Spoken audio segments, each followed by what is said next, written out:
Hello, everybody. Welcome to another episode of Yarns with Andy. Today, we've got an Olympian snowboarder who's come to join us, Pamela Bell, and we're going to be talking everything to do with strategic innovation, diversity. Yeah. I don't know what else, but I'm really excited for this episode. So let's get into it. Welcome, Pam. Thanks, Andy.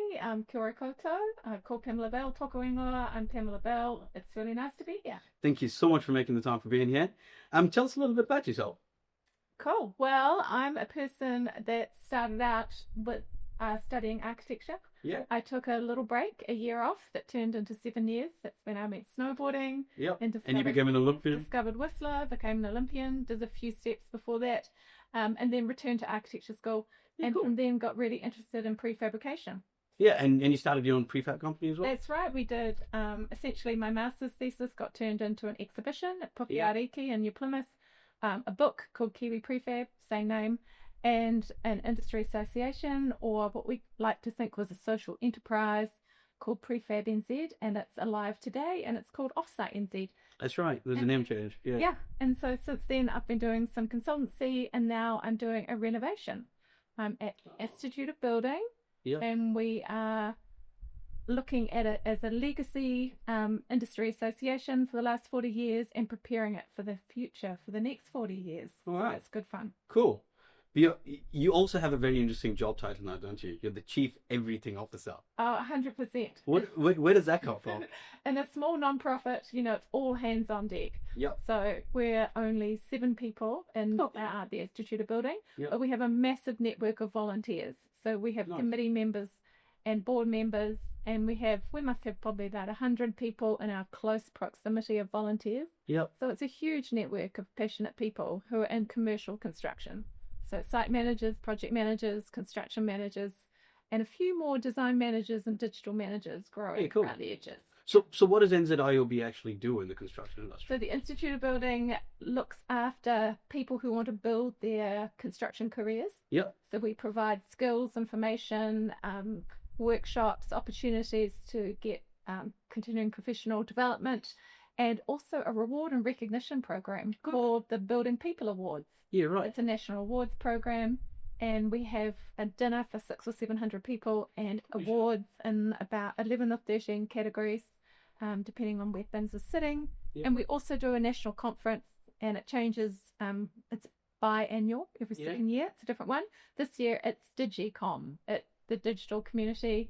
You're building your global digital community. Yeah. So actually coming up at the LTS Centre here in Tamaki, Auckland. Cool. And then in the am I getting an invite to start? Would you like to come? We can arrange something. I would love to come, Pamela. Thank you for inviting me. Really appreciate it. Sure, tickets are on sale now for another. Tickets are on sale? Hey, I was trying to wing some free tickets here. I don't know. I tried. All good. Yeah, anyways, that's really cool. That's really cool. So you're upskilling the entire construction industry in terms of skill. We are doing our bit, and we are a membership network. Yep. When you come out of training, you've got your skills in one hand, but you haven't got your network yet. So we're the place where you can grow that. Where you actually build your network. So if anybody wanted to join NZIB, what would they do? Well, if you want to join the Institute of Building, if you're a young person, a student, cadet, or apprentice, then there's a Next Gen membership, which is free. But if you want to connect and come to events, we do about 100 events a year. Some of them are online, some of them are in person. There's a little podcast called Tall Stories. That's right. I'll listen to it. On Apple and Spotify. Yeah. And then you can just join up as a member, as a Connect member. Or if you want more of the professional benefits, you can join up as a professional member. Okay. So students, graduates, professional people, take note. You can join NZIOB. We'll probably chuck the link somewhere down there. Cool. See? Yeah. We're doing a brand refresh actually coming up soon. I'd tell you more, but I'd have to kill you. Yeah. We'll know more at DigiCom next week. That's okay. That's okay. Hey, this is an opportunity for you to get the word out. If I do it a week ahead of time, I might get into trouble. You will get into trouble. All right, let's not get into trouble. That's cool. All right. Thanks for that introduction. That was really cool. Let's jump in. I've got some questions for you. Yeah. Cool. Definitely. The construction industry in New Zealand is slow. It's costly. Everything's over time. Everything's over budget, and we don't like innovating for some odd reason. Would you agree with that statement? Yeah, that's strange, isn't it? I don't think New Zealand is the only country that have got low productivity in construction. I was trying to clickbait the New Zealand public, but Look, I think thanks for the correction. we share this with Australia, the UK, South Africa, Canada, the States, Everywhere. all this kind of Commonwealth type areas. Globally. Yep. Construction. Globally to a degree. I think there are countries that are investing more heavily in that triangle of green, digital, and manufacturing, like Singapore, who are screeds ahead of us. That might be because they've got a different way of pushing through decisions and legislation than we do. We're very consultative in the way we put things to the industry in general. But look, innovation is a big thing. There's a lot you can throw into the innovation bucket. I think if you look really closely, we'll see that there's innovation and productivity improvements happening every day in lots of little ways on a construction site. Agreed. It's just we're not capturing them. We're not calling them R&D. So I think there might be something about how we measure and talk about innovation. Interesting. Right. Okay. Because the other thing is we're already using lots of innovative practices, like even just using frames and trusses and pre-nailed elements. It's really bog standard prefabrication or off-site construction, for example. Yeah. And it's just part of our everyday construction methodology. That's just the way we build things. Parts of it. Yeah, but we could do more. We could do way more. We could do a lot more than what we're currently doing. We could. Yeah, but still, we're not finishing projects ahead of time. We're not finishing projects under budget. Mm-hmm. Those are not things you see on a headline in newspaper today. I hear you, because at Digicom next week we're going to be talking about the Archives NZ project, and one of its amazing headline moments is that it's on time, on budget. Well, we want to talk about the digital aspects of it. Okay. And I think there might be a relationship. If you invest heavily in the digital model, the digital twin, then you might get a level of accuracy that you wouldn't normally get. You'll certainly end up with a better way to do ongoing facilities management and operations. You've got to feed the model. You can't let it die, right? Yeah. So I think that decision, as I understand it, comes from a really empowered client. And I think it helps. And a client that's willing to invest upfront. 100%. That helps if they are building it to rent it. So there's a direct correlation, isn't there, between long-term ownership and investment in the digital model upfront, and I guess a really clear ownership structure, because then the client owns that ongoing asset. The 2D model, 100%. The entire digital twin, which is then used for asset management, downstream management of all their equipment that's installed. Singing off the same song. But here's the problem, though. I don't think we have the skill base in New Zealand today to actually use and abuse a 3D model. I think that's really interesting, and I think skills in the digital space is something that there's a lot of awareness. So there's a project that we're doing at the Institute of Building with the Building Construction Training Fund and University of Canterbury called the Construction Careers Pathway Project. It's got all these lovely neat lines of careers that from university all the way up to a senior management. What's interesting is 50% of people enter from school or university, but 50% come in the side from other industry. So that gives you an idea. But of course, there are no linear paths and careers. They're all zigzag all over the place. But the model that we're using as a precedent is from Singapore. And that took them 3 or 4 years of government investment and industry collaboration to develop this model. And of course, we're trying to do the same thing in about 9 months. But that's because we're using. Could you tell us more about the models? Yeah, well, it essentially shows architecture, engineering, quantity surveying, construction management, project management, all the way through to facilities management. And there is a digital management line. Now, what's really interesting in New Zealand, we don't have a firm or a visible pathway for digital management, right? And in fact, you can't move any step in a career in construction without getting a little bit of digital thing. Right? You need the right tools. So one of our questions in looking at this project, which will be finished in August, is do we have our own digital management pathway, or should we just borrow one from Singapore? 100% copy we have our own one. 100% copy it. I'm with you, but let's just see what we come up with by August. Cool. But it's really cool. We're using that as a collaboration tool to talk with all the other industry associations. So I think it's really important at a time like now when many people are either shifting jobs or losing jobs and becoming job fluid. Is that the right way? Oh. In their careers and Oh. trying to find. Or leave it to Australia, or leave it to Europe. We are. That's right. Yeah. We are leaking. We are. Brain drain's a real thing.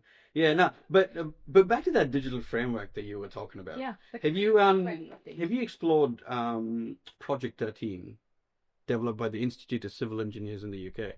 Oh, tell me about Project 13. I feel like I might have heard that. So, fun fact. So, New Zealand construction contracts, or even government contracts, construction contract, NZ3919, NZ3916, either of them don't actually mandate that you have a digital twin. Ah, right. It's not needed. Yes. It's a nice to have. It's not a must have. But that's a really good point, because it brings into play the role of government as procurer, as industry leader, as setting the tone. And I'm not entirely sure what our procurement rules are, but certainly I know there's guidelines for projects overseas. This is the guidelines. It's not. What I'm saying is it's not mandated, right? Correct. And like a program. I'm a planner. Yeah. All right. Having a program is mandated in NZ3910. You have to have a program. Clause 5.10 says you have to have a program within 20 days of you signing a contract. Yeah. You have to status update that program once a month. Doesn't say in what format and what software, but that's okay. That's a different conversation. But it's interesting, isn't it? Because it brings up the question about how can we make change without mandating change. Yeah. But I don't think New Zealanders like change being done to them. And I think you'll find that there's great lack of appetite at a government level to create more red tape. Whereas in another society like Singapore, for example, the experts say this and then it's mandated. So that's a slightly different scenario. You might be able to get there faster that way, but I guess our scenario is trying to get more people on the locker, right? Try to get more people to agree that it's a good thing. And we seem to learn by creating good cases, case studies, talking about them a lot, and then trying to emulate or pick up. So it's a more organic process, isn't it? Yeah. And of course, it often falls back to a dream team, getting the right people in the room on day zero, and setting yourself up for success, having really clear expectations with your client, and then delivering them. And I think as we move forward, we have to be open that sometimes the problem to solve will mean that the answer is not a new building. Mm-hmm. So we have to be prepared as people in the construction industry to offer up a solution which isn't a built solution. There might be another way to get to assemble it where the client needs to get to. That isn't a building. Yeah. Because we can't afford environmentally or financially to keep building new buildings. Yeah, but we would still have to keep building something. Yeah. Well, I mean, you got to grow the infrastructure. Yeah, 100%. I'm just being a bit provocative there. I know. I kind of felt you baiting me there a little bit, eh? I was like, okay. Yeah, my buildings. Don't take away my buildings. Yeah. I'm like, what? This woman trying to put me out of a job? What is she doing? No, well, currently we have got pipeline constraints, so it's not something I can really joke about. So it is a firm reality that the pipeline constraints industry is facing right now. Oh, man, tell me about it. Like, I'm feeling the pain. I'll be honest. Like the like the projects, the pipeline's completely dropped. Yes. So we specialize in what you call tender planning, which is like really good at it. Like we have set systems and processes on how we get from a set of drawings or a 3D model to a program and a methodology, and how we do that. It's a very structured process, if you will. And what kind of digital tools are you using? So for the last 2 years, I've been teaching myself how to code in Python. Yes. I know I'm a planner. I'm not a computer programmer, but whatever. Who cares, right? Yeah. Over COVID, I saw a TikTok video that said, hey, Python's the language of AI. And I said, oh, what's this? And next minute, I had Visual Studio installed on my computer. And awesome. then I found ChatGPT, and mate, it's like literally sleepless nights. Oh, that's so interesting. Today I've been in a pan-sector collaboration meeting where we've been talking about construction GPT and what that could look like. Imagine if we question is, do you need a construction GPT? Well, I mean, do you need another chat bot out there to talk to you about construction? Or something that's pre-trained only on construction? Do you really need it? Or today you've got DeepSeek, you've got Minstrel AI, you've got Llama, you've got, I don't know, I could keep going, including ChatGPT. You've got all of these different models available. Yeah, so 60% of our industry are sole traders and 95% are 5 people or less, SMEs. So if the AI capability is just held by the top 5% and the large consultancies and the large main contractors, then that essentially shuts out SMEs and it's not democratized. So what happens if we had all our data in a ring-fenced data set and our own construction chat GPT? Okay, in New interesting. Zealand? So you're talking about pre-training a model. Well, then we could benchmark ourselves and benchmark our projects, and maybe it's something for the QE sector to get aligned with. Look, I only have questions. I don't have No, please go. No, shoot. This is really, really interesting for me. So this is like kind of my area of what I've been doing for the last 2 years. Oh, yeah? Is literally researching AI, and even the tool that we're building is about how you take that digital twin that you're talking about. Nice. And we convert it into an estimate overnight. So how will you know when you get there? What does Nirvana look like for you? For me? Yeah. We have a roadmap of about 8 phases where we want to get to. Mm-hmm. And it's about automating every step of the process. So the first step is getting an estimate automatically from a 3D model. The second step is then automating that into what we call the program, making me redundant. So, yeah, perfect. Yeah, 100%. Like, so you can do more podcasts. I can chill. And write more. I can snowboard more. Yeah, 100%. There we go. See, we're in agreement. Yeah. You know, that's Maybe a dream. You could write some code that delivers snow. Because, we're going to need a bit more of that. In Rope Hill? Fucking hell yeah, we're going to need a lot more snow. Yeah. Okay, Yeah. I'll carry on with that, right? So from there, if we have like indexed 3D information, what could you possibly do with it?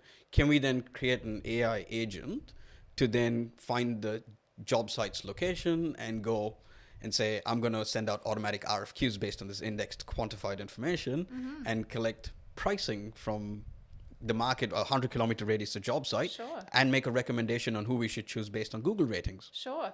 So that's not hard. Maybe just scan my van before I drive to work and tell me that I'm missing that box of nails that I'm then going to be stuck Could do in that too. Auckland's traffic for 2 hours trying Yep. to get to Placemakers or Bunnings or ITM or Carter's or wherever I'm going. Surely you can Right? do that with a click with a photo. Easy. Give me some planning help. Plan my day. Yeah. So 'Cause possibilities from my perspective are endless. Mm-hmm. Right? And today, if you've got a computer, you've got access to a web browser and Visual Studio. I don't think there's anything you can't do. Like, For sure. you have a problem, you want to solve it. Yep. So. And, right back to your question around construction and innovation, the construction industry was one of the early adopters of like mobile phones and mobile technology. Really? Yeah. I didn't know that. Yeah, we were like fast at that stuff. It's just that I think sometimes the stretch and the difficulty and the pain is in learning new things and knowing where to start with your tech stack, for each firm or different size firms, and of course the interoperability, when your thing matches whoever you're working with. So I think there's a number of considerations. And I think at the moment a lot of it is in the what we don't know yet space. Yeah. And the AI space is like equally exciting and also equally freaky.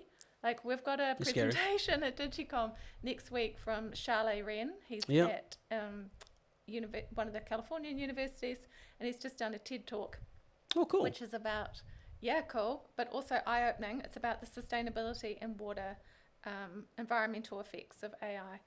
So environmental effects of AI. yeah, Oh, the cool. stuff that we can't see. Yeah, because yeah. that happens over there in that data center, right? And it uses that natural, fresh drinking water over there. To cool the plant. Yeah. Yeah. And so I'm thinking one day, are we going to be like battling it out with the machines for access to fresh water? Possibly. Yeah. I mean, that's one aspect of it, but then people are working on solutions to that. Have you heard of the company called Oklo? OKLO? Okay. LO. Oklo. Hello. Okay. Tell me about them. And they are developing nuclear-powered data centers. Oh. Really Why cool. am I not excited about that? I mean, I bought some Oklo shares thinking that they go through the roof, but who knows, right? We'll see, right? Yeah, cool. But there are problems. There are sustainable problems, I'm sure. And new innovation, new technology. There are a bunch of people going to keep complaining all the time. Yeah. It's always going to happen. Well, it's that circular thing, isn't it? If we invent something new, we need to be thinking about how to dispose of it. We need to be thinking of how we operate it, much like a digital twin. The twin is not nirvana. It's how we operate it and keep it live. We've got to feed it good data. How do we clean that data before we use it with AI? How do we make sure our output sense check it? You know, it's all that good stuff. Yeah. 100%. Now that was it's quite an interesting conversation about innovation. That's really cool. Pam, you've run a prefab business of your own. It was an industry network, if you like. Industry network. Yeah. So Okay. in 2009, we set up Prefab NZ. Yeah. Essentially, we got going thinking, let's change the perception and the understanding of what people think prefabrication is. Yeah. Because it had been tarred with the cheap, flimsy, temporary brush, of course. And so our goal was to show that it is a standardized manufacturing process does not mean a standardized outcome, doesn't mean standardized design. So we thought, let's have this big plan of 10 or 20 years of things we can do, and one thing way in the future will be to build a showcase village where people can come and experience prefabrication, right? Yeah, right. So within 6 months of getting set up, the first Canterbury earthquakes happened. Oh, no. And then Right. within 8 or 9 months, that horrendous February earthquake happened. Yeah. We must be 2010 now, of course. Yeah. And at that point, Interesting story. That was my first year in New Zealand. Oh gosh. Okay, so I came in January 2010, and the first news, I mean, a month into that, was those earthquakes that you're Right. talking about in Christchurch. Well, we were My entire inside. family wanted me to come back. Oh, I can imagine. Because we're such a small country, Yeah. you think the whole thing had gone down the plug hole. Well, yeah, we were in a building in the what was then the Department of Building and Housing before it was MB. Actually, when that February one happened, yeah. Anyway, I think everyone can remember where they were. That was a seminal moment in New Zealand. But essentially, that compressed our 20-year time frame into a 2-year time frame, and Right. we essentially went about and built a village, a home innovation village, or hive. It was a temporary demonstration village to show that prefabrication could come in lots of different shapes and forms. Right. It could come from panels, it could come Yeah. from volumes, it could come from a complete building, it could be timber, concrete, steel based. Or a container. Yeah, and we use that as a basis to showcase to government officials, to industry and the public alike. You Yeah. know, it was open to the public on the Yeah, weekends. right. Because lots of people were wanting to keep their land but just replace their building. And at the time there were a lot of land and building packages. But Yeah, right. yeah, so we were trying to provide something else to the market to show that there were other solutions out there and change some perceptions. Did Yeah. you? Well, I think every journey starts with the first few steps, doesn't it? So we did a lot of other things while we were at Prefab NZ. We ran annual conferences called the CoLab. I was there for 9 or 10 years before I handed over. I handed over once Fletcher's had opened a factory and the government had started doing policy. So I knew that my... So are we talking about Clever Call? That's right. Yeah, Yeah. so I knew my startup bit was over and Yeah. handed over to a follow-on CE. So another thing we did also was we seeded a design competition called Snug, a Yeah. home in my backyard, Yeah, right. which was about a 30 square metre house in your backyard, because of course with rising property prices, everyone's thinking, how am I going to help my children into a home? Or how can I bring my aging parents to live near me but not inside my house? Yeah. Yeah, so a few solutions there. So we developed a pattern book, a design competition, a pattern book of 12 winners that were to be pre-consented by Auckland Council. Okay, The winners that's were really cool. announced by Mayor Phil Goff. Minister Jenny Salisa at the time was on board. And soon after that, the government changed from 10 square metres to 30 square metres for not needing a building consent. Yeah, cool. Yeah. So So- you influenced that change. We see that as a win, definitely. 100%. Well and, done. And Go that you. conversation is still going, Yeah. albeit with that name Granny Flat, but definitely the idea that you Tiny can home? have a home in your backyard. Yeah, I mean, there's multiple prefab companies now, aren't there, in New Zealand? There are. And, There's quite a few. And prefab does not just mean that it comes as one part, and prefabrication can be at any scale. Yeah, yeah. I think the best way I've heard it described is if you think about how airplanes are built, Yeah. it might be inside in a large factory where the fuselage Yeah. is built, but then every other piece comes in from another factory and is just Assembled. Yeah. Yeah. So you're not building at that point. You're like IKEA kit part It's a assembly. process of assembly. Yeah. Exactly. It's That's what Damien Otter manufacture- calls kit parts, doesn't he? For sure. Yeah. So That just took me back to that Damien conversation. yeah. Well, there's 5 stages or aspects of prefabrication. Some people say 6, but there's component, panel, there's hybrid, which is pod plus panel. there's the pod, and then there's the complete building. And some people talk about on-site, off-site, which is when you have a factory at site. So it might be in a container, or you're doing some kind of usually digitally driven production at site. Yeah, right. Yeah. So there's a number of different ways. And yes, kit of parts is one of those, which Yeah. is, the New Zealand solution is going to be one that's highly flexible. Yeah. And a complete building is very rigid. So it's unlikely to be a solution in New Zealand. Even volumetric is a stretch for an industry of our scale. But the answer for us is in a utility pod. So it houses, for example, all the 13 trades that are in a bathroom, might have kitchen attached to it, and then a panelized system, because there's a huge amount of design flexibility in a panelized system. Yeah. It's essentially a pre-nail frame or truss that's just been turned into a panel. There's a lot of conduit and click and connect plumbing and electrical systems. Yeah. So then you're away. Yeah. But it does take changes to our consenting, finance, and insurance systems. Which Absolutely. Is why it So hasn't had this the is uptick. explained to me by Murphy O'Neill from Yes. from Adaptable Structures. I think I told you about him just when off camera earlier. Yeah, but great. I think it's an apt time to bring that conversation in here. Is the way he explains it is quite beautiful. Like, I don't think I've actually met anybody else who explained prefab to me the way he did, and what he's doing. I'm a believer, right? Like I totally go by one of his modules. Sell it to a believer. I want to hear it. I'm not trying to sell it, like, but I want to explore that concept a bit more, right? He's still early stages in what he's doing, but it's an amazing concept. So he's using an aluminium frame. Okay, I asked him why aluminium, and he said, "Oh, you're flying an airplane that's made out of aluminium." Yeah. Apparently, he's using recycled aluminium as a structural element, which is quite cool, right? Yeah. Okay, and these come in an absolute IKEA flat pack, and it takes about 6 hours to assemble. With you don't need any special skills to do it. Comes with a booklet, apparently, and you just put it up in 6 hours, and it's one module, right? The thing is, then he says, if you now got a dog, or you now had a child or whatever, you buy another module and you add it on. You buy another module and add it on if your parents want to come and live with you. It's and additive. then now your children have gone to university, sell one of those modules if you don't need it. Yeah, nice. So it's like it's quite flexible. Yeah. And all his panels, so if you say you have you have a little aluminium frame, right? You got half kitchen, half living room. You can literally move the panel and extend your kitchen, and that would take you about 15 minutes to do. Yes. And have a bigger living room if you want to have a party. Yeah, great. I'm like, I can't of move my course- timber wall anywhere, can I? Well, there's lots of great motorized utility wall systems, aren't there, out of Europe, and where you have micro apartments and stuff. Look, New Zealand had industrialized building systems, IBS, in the late 60s, early 70s, I believe it was, and that was only thwarted by a crash at that time. But the government had invested in the research and development part of that, so government has had involvement in these types of ideas. So then why do That why was do an most additive people timber. get stuck at the consent stage?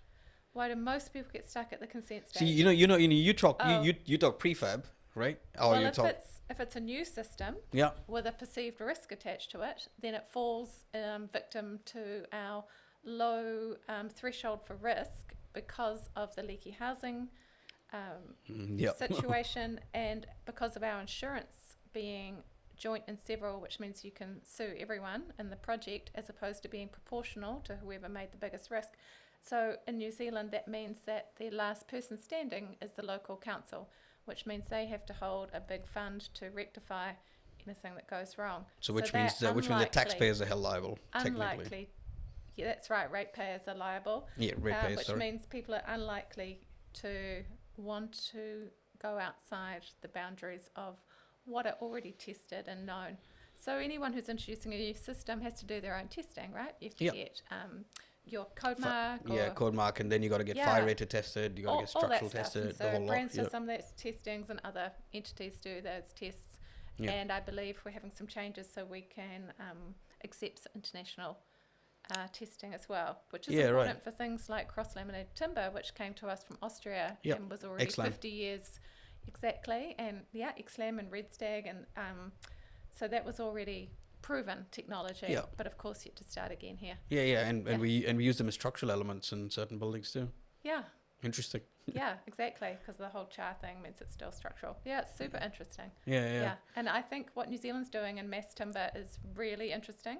And when you think about innovation at a global scale in the construction space, New Zealand's definitely a leader in the timber engineering space. We're doing a lot in that lamination, cross-laminated timber, parallel laminated. We've got all kinds of glue lam options. And then we've got some really innovative timber products like a bodo, which is a cooked that's wood. right. Yeah. You know, it's a thermally modified timber. And so that means no nasty chemicals, and you can have these beautiful. They do a lot of roofing systems as well, don't they? Oh, they do cladding. They do cladding and decking. Cladding, not roofing. Cladding, No, not roofing. I would put something else on the roof personally, but A king's bedroom. Sure. It's not a promo period, this one, but No, it's not. No. Yeah, Mate, but- just remind me, we should be hitting these guys up for some money for sponsorship. All of these guys that we just named. yeah. Full disclosure, I'm on the board of a bodo, but it's an awesome product. What's that? I'm on the board of a bodo. Are you on the board of a board, are you? Yeah, so Yeah, that was that's a right, product cool. placement, definitely. Yeah. But the whole point is it's such a cool Kiwi story, like Yeah. Icebreaker or Allbirds. You know, you take a crappy in product and then you have a high value out product. Yeah, So, cool. Good story. Yeah, right. You guys wanting to sponsor the podcast? I'm willing to take sponsorships. Anyways, besides the point, right? No, that's really cool. With I mean, hopefully the consents change so we get a lot more prefab. I don't know what we're going to see in the next 5 years, but it's a space to watch, I suppose. Yeah, let's work on the insurance, the finance, and then the consenting will follow. Agreed. All right, Andy, I have a question for Go you. on. Yeah. Tell me, we're in a housing crisis. Absolutely, we haven't got yes, enough agree. houses. We don't, and we build can't them keep fast up. enough. Yeah, we can't keep up with the build. Yep. Yeah, and also people are not prepared to pay for them for the price that it costs to construct them. It's more expensive to construct than it is to buy an existing house on the market at the moment. Construction Yes, is that's premium. true. Yep. We're not alone. This is like this all around the world. I have a theory that we are putting too much of the problem-solving capability onto the supply side. We're telling manufacturers, we're telling construction, we're telling design, you've got to do it better. And we've forgotten to point the finger Yep. at the demand side. Right. Why do Okay. people want such enormous houses? Why do people have to start off with the best house on the street? You know, That's a very valid question. what is it that we're doing wrong there? You're Yeah. a consumer. What kind of house do you live in? 5-bedroom house. Look at that. I see what you did there. 5 bedrooms, Andy. What Yeah. the? Hey, hang on. There's me, the missus, 2 kids. We kind of need the space. Oh, okay, cool. So bedroom each, and a spare Actually, one. yeah, and a playroom, and then a spare one for the guests, Yeah, or my parents, or my wife's parents. yeah, It's kind of perfect. yeah. Sounds great. Tell me more, Pam. That'll keep us in mortgage chains forever. Why not? Oh, well, it'll keep me in mortgage chains forever. Fucking, I know how much I pay in mortgage. I cry every time I fucking have to pay the mortgage. I cry. I get it. I'm half Scottish. I totally get it. Yeah. Yeah, that's probably why I brought. So alternatively, what you saying is, so I don't put more pressure on the market. Maybe I should be content with a 3-bedroom house. Maybe we should be exploring other ways of living, like Cool. how Like we what? used to. Yeah. Maybe we should be sharing some resources, like, you know, we don't have to all. This is really a lame example, but we don't have to all own a lawnmower, you know, because we're not all using them 24/7. Yeah. So I mean, there's a movement around collective housing, cooperative housing, co-housing. For example, I lived in an apartment building that was built in 1934, and it had a shared backyard. So there were 8 apartments, an enormous 200 square meter backyard in an inner city suburb, and then a shared laundry. So in that way, people can have a slice of great inner city type living and outdoor space. Yeah. So Cohabitating. Almost. cohabitate or joining in some ways. There's unit titles. You know, it doesn't mean that you're all Who- eating who every pays the meal electricity together, bill? or it's not a hippie commune. It's a very modern Scandinavian kind of way of Yeah. looking at smart, sensible, shared resources.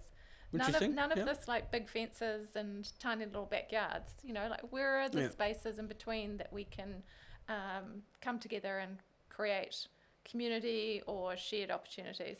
So But, I think there's different ways to look at that stuff, and the banks are starting to look at ways to finance that. We're not there yet, but we have to keep coming up with other solutions that aren't just building more cheaply or faster, because we've been trying that for a really long time. But you would still want your own space. Of know? course, 100%. It's your So, place, unit yeah, titled. it's your place. Yeah. And then now you got to figure out, okay, you've still got a solution with the body cop to manage all the communal services, which Sure. a system already does exist. Take turns with the lawnmower. Take turns with the lawnmower. Yep. What else? What else can you do? I don't know. Have a common swimming pool, maybe. Yeah, there you go. Hey, You look at this. You I'm can stuck. fix that inside next to your 5-bedroom house. Yeah, it works. What, on the It road? sounds like you've got a whole community actually. In 5 bedrooms, you could have like 5 families almost. Totally. Yeah. Totally. Fit that in. See, you're trying to reduce the pressure off the building industry. I'm putting the pressure back Just on like by that, adding a there's swimming 4 pool. there. houses we don't have to build. That's it. That's it. Yeah. Take them away. Yeah. So, Reduce the demand. okay. So now you want to put we are pointing towards the demand, yeah, which are the people saying, I Yeah. need this to have a comfortable life. Yeah, how have we overinflated expectations? Is it because of the great success of TV shows that show construction happening in a very fast way? You know, all the Yeah. changing rooms and the DIY type shows, Yeah. or even the grand designs type shows. You know, they inflate our expectations and make things look easier than they really are. Yeah. You know, so there's a lot of stuff out there about expectation setting. Just like Okay. any good project, if you're going to get it right, you've got to do the programming, the planning, and get the client expectations You gotta right. get the design right first. You gotta 100%. the whole lot. Yeah. Yeah. Yeah. Agreed. Yeah. So I think there's still something on the demand side around expectation setting that we could do. Yeah. Do you have any ideas? Do I have any ideas? Yeah. Well, I think all we can do is experiment. So Okay. some friends and I are experimenting with a co-housing Oh yeah, cool. light opportunity. Yeah. Yeah, we're doing 3 little units on a regular sized city section. Yeah. And the shared space is just the laundry, bike shed, outdoor space, right? Okay. The rest of it's unit titled. Okay. But and you know, we have to demonstrate this stuff and experiment with it, right? yeah, Or yeah, else yeah. it So doesn't happen otherwise. the body cop is set up to manage the communal spaces, and then you still have a unit titles. Yeah, we'll exactly. We'll Yeah, have yeah. local management. Local management, but you then Which is still set just up an ourselves. official body cop and whatnot. Yeah. I think, yeah, we're not going to need to jump into the formal body corporate space, Okay. but we've got our own kind of rules and regs that we develop ourselves. Yeah. Interesting. Do the insurance guys like it? For that? Well, it's Do they for let you all do that? intents and purposes, it is a unit title, just like Okay. an apartment, and then Yeah. a share of the shared areas, just like in an apartment or It's another like a common driveway or or another multi-unit development. a right of way or 100%. It's just like another multi-unit yeah. unit title development. It's Oh, just that we're doing it ourselves and Okay. we're creating some shared space. Wow. If that's a Yeah. success, what's next? If that's a success, then I think you could scale it. What Okay. I've been watching in the co-housing community is that people go in with larger expectations and larger scale. So we're just trying to prototype a smaller scale, which you can then scale up. Interesting. Yeah, And so you we'll share believe stuff that about- would reduce the demand on the need for housing or the Well, of course, it's a densification method, which is something that we're opening up with legislation. But is that going Which to have a makes huge a lot of impact though? You've still got to build. You've still got to cater bedrooms for people to live in. You still got to cater for bathrooms for people to use. Yeah, Individual To a kitchens. degree. Like I don't think people want to share a kitchen. correct. You've got to decide where the sharing boundaries are, right? Yeah, And- I've and just told you my sharing boundaries, right? No, I'm not sharing my bedroom, my bathroom, or the kitchen, right? Yeah, don't worry. I don't think we are either. Yeah. Yeah, And it's just- and I went to boarding school. So trust me. Yeah, no, it's just, I mean, this is a residential scenario. Yeah. I mean, what'll be really interesting is watching how our office buildings change now that we've got more flexible work and more work from home. Not and anymore, really. we're all just back in the office. Everybody's back in the office. Like if you don't go back into the office, it's a crime. People look at you now. They're Oh, like, yeah, you're a oh, hard you know what Elon Musk said? Everybody needs to go back to the office. That means everybody in the world needs to go back to the office. Like, fuck. Who died and made Elon God? This is ridiculous. Yeah, this could be a really long conversation. Yeah. Yeah, Better yeah. shut Let's up. just watch and see what happens there, shall we? Yeah. Yeah. So I don't think the office space has gone away. Maybe there has been a lull with COVID, but it's all back now. Yeah, I think there's a little bit of conversion happening, definitely in Wellington.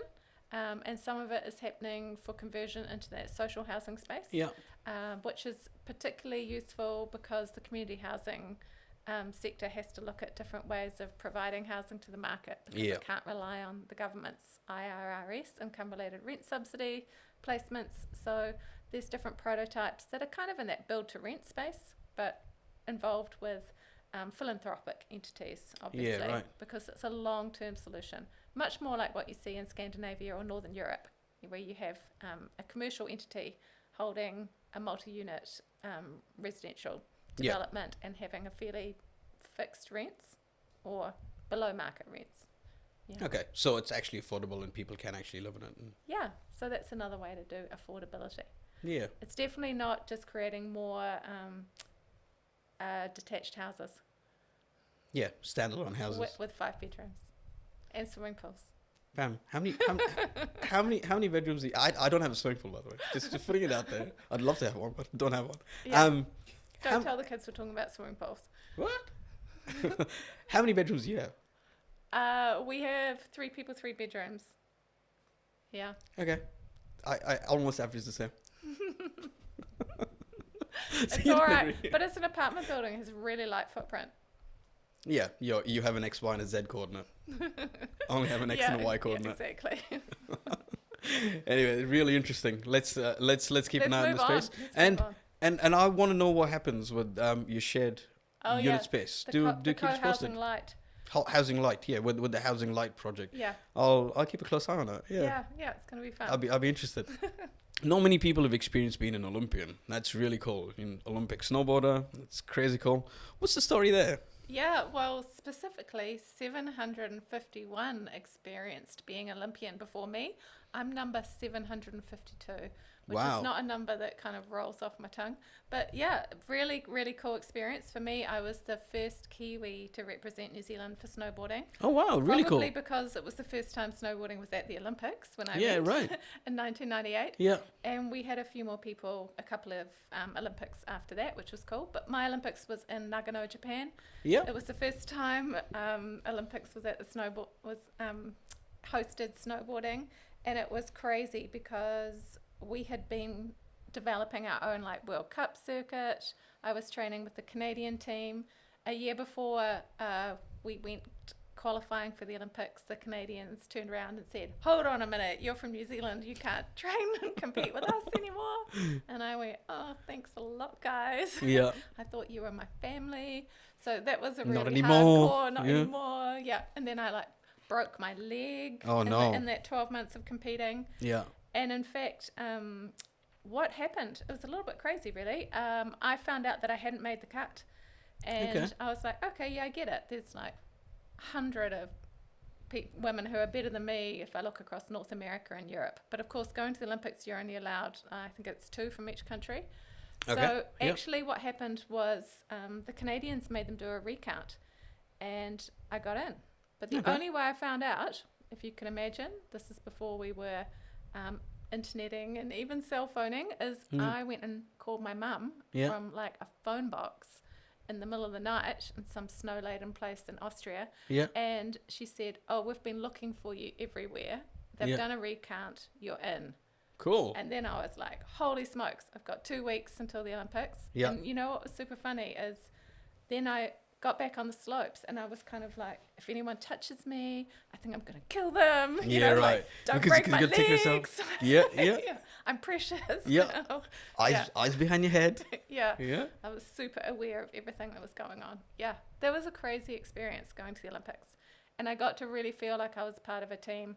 There were 7 or 9 athletes. We had a couple of bump skiers. We had a luge team, which is nuts. We had a bobsleigh team, couple of luge people.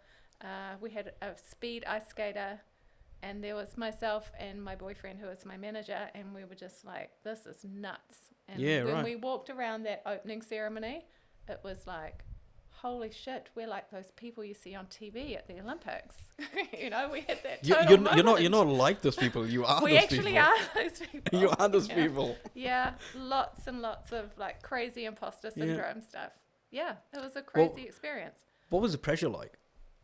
Well, I think elite sport is 99% a head game. Yep. Yeah, without a doubt. It's- So that's it's why mental. you train. So you Yep. never have to think about actually doing the doing.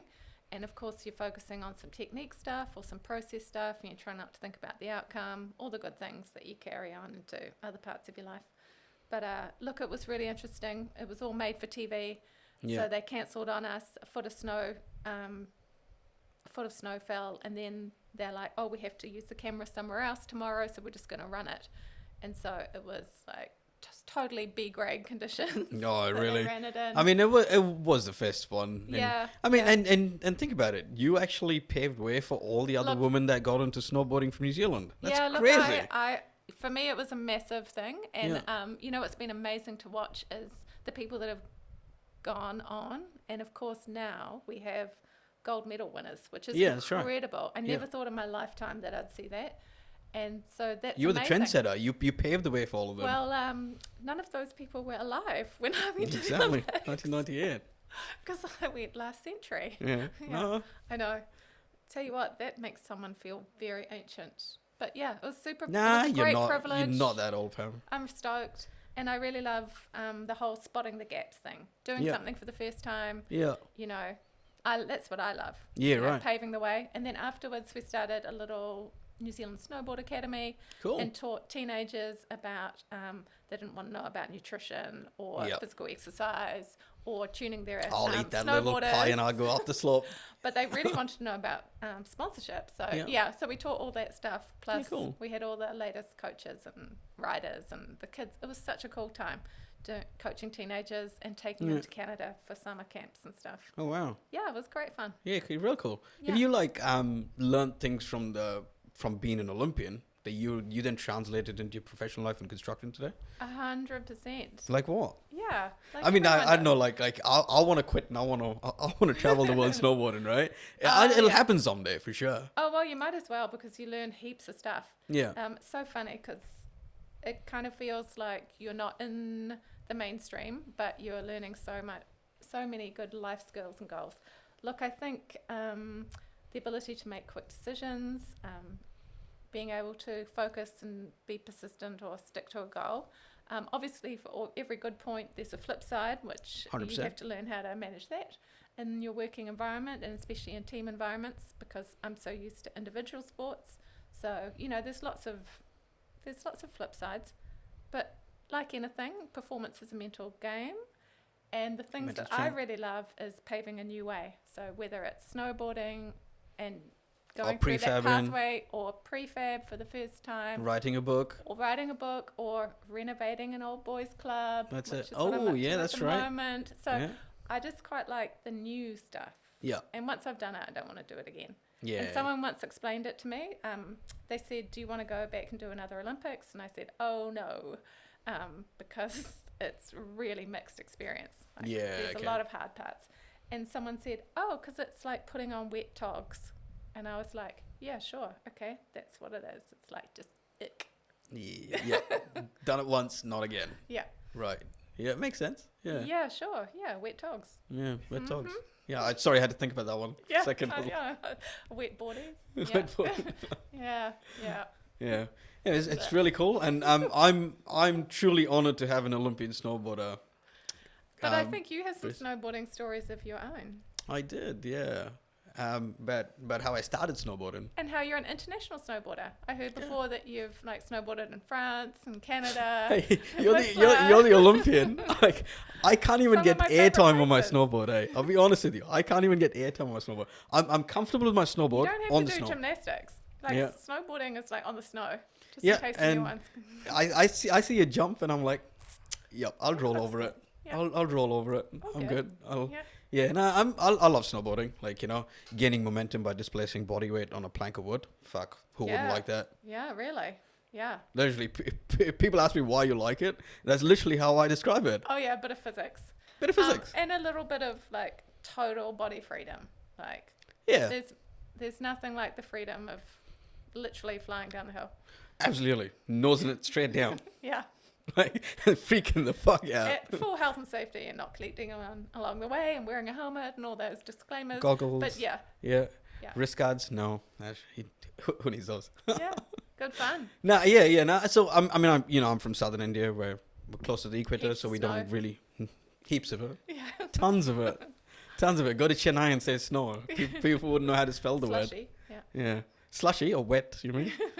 pour it out of a cup. Yeah. So, anyways, coming to New Zealand, that's like something I've taken on, Cool. and I love it. Like I love it. I feel free. So Nice. Rock on. rock on.